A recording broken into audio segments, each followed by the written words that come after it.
All right. Phenomenologically speaking, that is, direct experientially speaking, there is more wild phenomena in play these days than meets the proverbial third eye. Example: imagine you're subscribed to a particularly gifted and talented psychic channeler, and she has uploaded a channeled message earlier in the morning, and by afternoon you're just getting around to clicking on it. You click on the video, make your way outside the sliding glass doors into the backyard, and as the message begins, you take a look up into the sky, and you see a couple of things up there that really shouldn't ought to be there, unless you're in a cartoon or some otherwise whimsical fantasy film.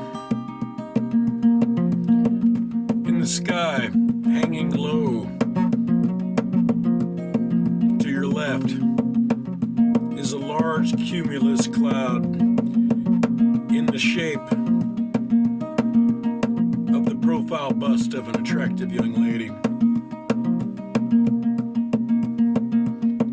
The cloud is not merely in the shape of an attractive young lady, no.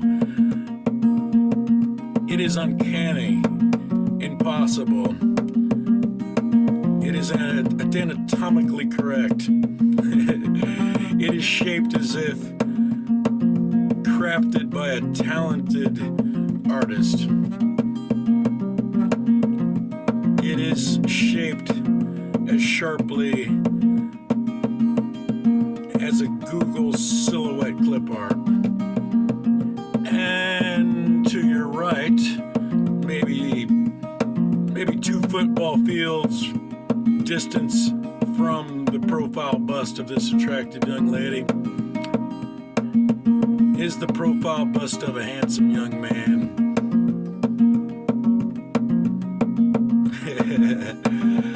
And as you're standing there looking at this, you're noticing that these two clouds are facing one another, so to speak, and they are slowly drifting closer together.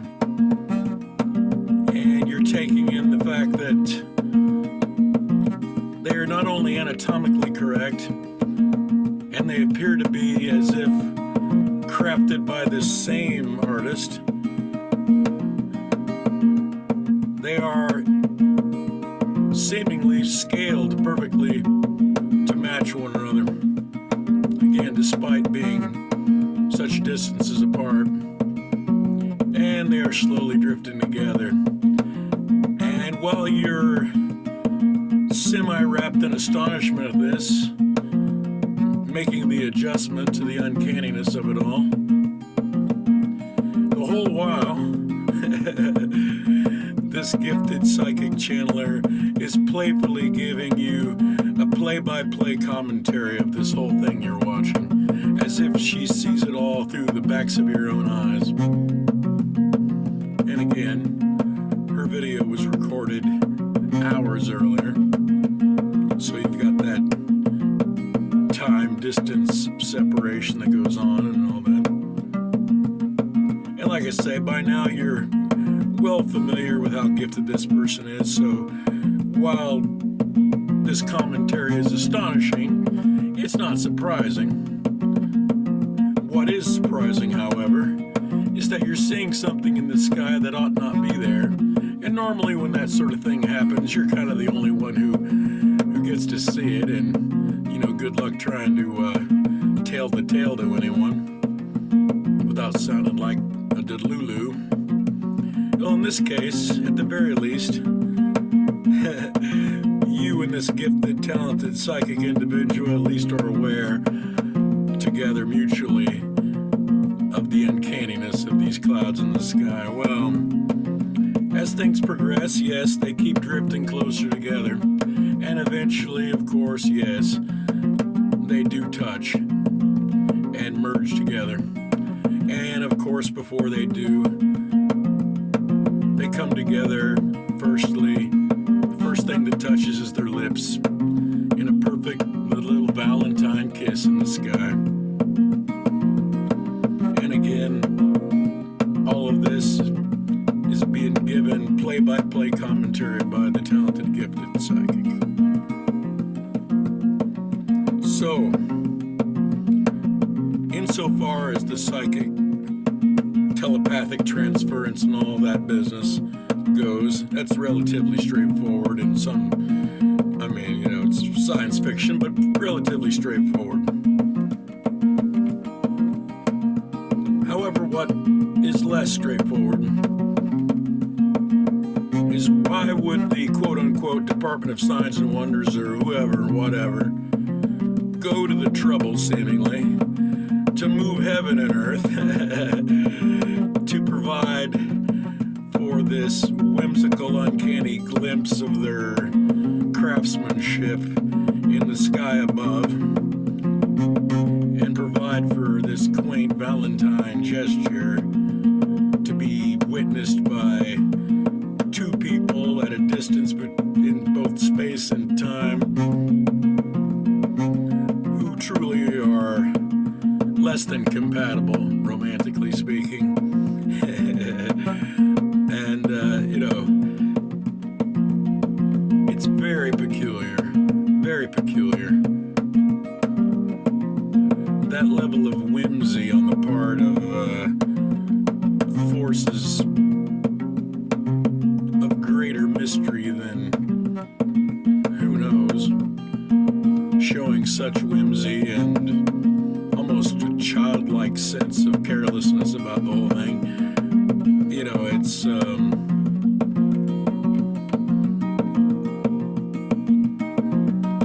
if illusions or projections or manifestations that large can be orchestrated and worked out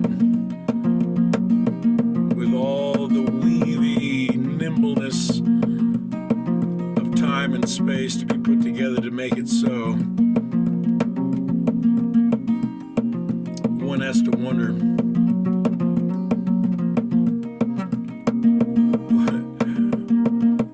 why go to the trouble? Why play like that? Why fuck around like that? Anyway,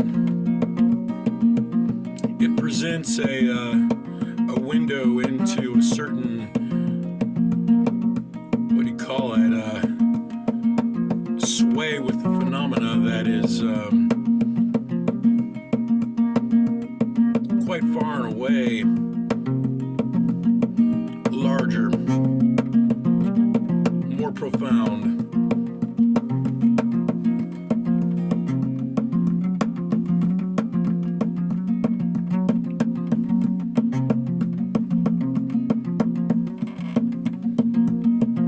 People can call it what they want. They could say it's angels, they could say it's gods, they could say it's aliens, they could say it's jinn and genies, who knows what they could say it is. They could say it's some unconscious manifestation on the part of those doing the perceiving. You fill in the blank, say it's whatever it is. Meanwhile, we're talking about something on the scale as fairly large, low-falling cumulus clouds. And again, I've seen clouds that are in the shape of things before. It's like, it looks like a kangaroo. Hey, that looks fun, awfully like Netanyahu. That looks like Abe Pagoda. That cloud looks like a dragon. Whatever. They're vague shapes and they are similar, right? Again, this is an example of two shapes, man and woman in profile, sculpted as if by the hand of a talented craftsman.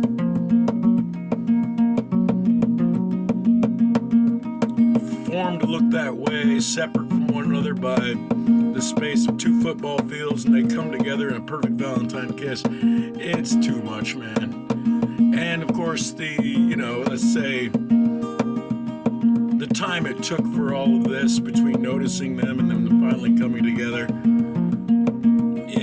I could estimate it took about a minute and a half, maybe 2 minutes.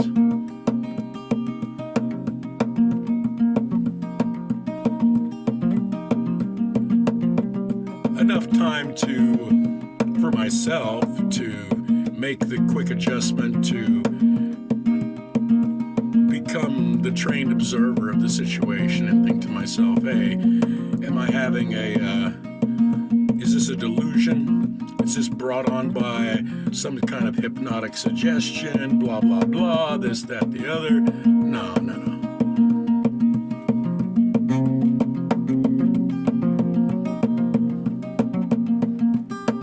It was there.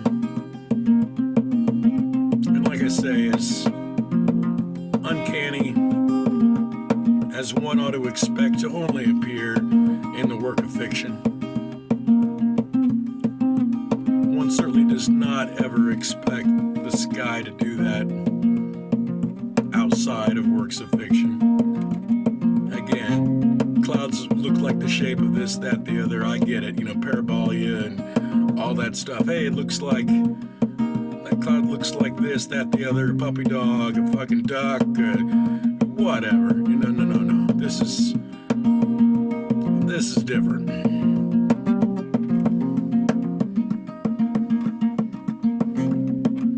And again, anatomically correct, to scale with one another, all this and that. This is more than what can be done and what it would appear like if it were some level of high-ended cloud sculpting on the part of airplanes or no, none of that. No. It just not to put too fine a point on it, it was fucking ridiculous. So, with that kind of phenomena in play, regardless of an understanding of what the moving parts are that allowed for it, one can say that's a whopper-sized presence.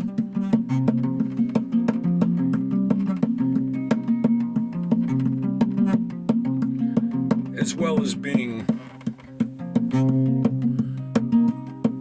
a whopper-sized presence of almost pure childlike whimsy, just, as well as being somewhat untrustworthy, and reckless. Why go to the trouble to present something like that? It's almost like the universe is just laughing at you, It's like, here you go. Here's that thing.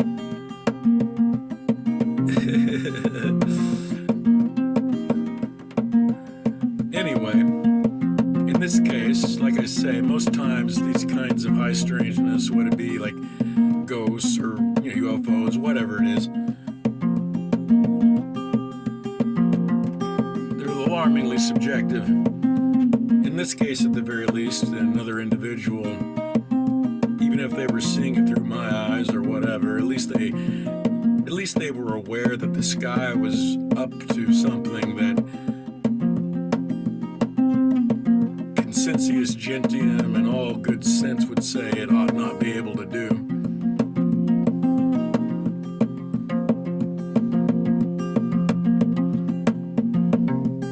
Anyway, almost 15 minutes into this thing, good Lord. Long-winded, noisy nonsense.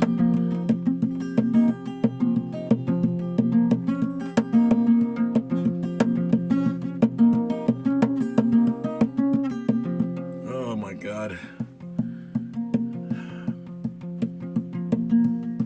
Anyway, I just kind of want to present to the anomalies out there,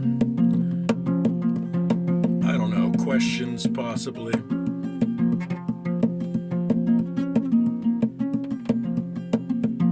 Because if they, because what are we dealing with?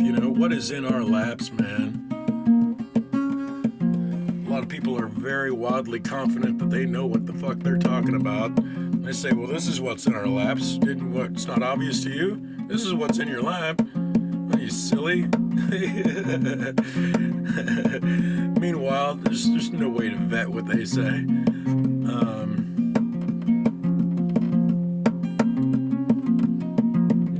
Bless their heart if they believe that,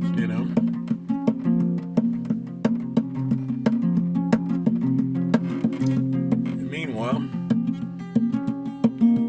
I'm not about to sit over here and play fill in the blank with something as large as that. Especially right now. Good Lord.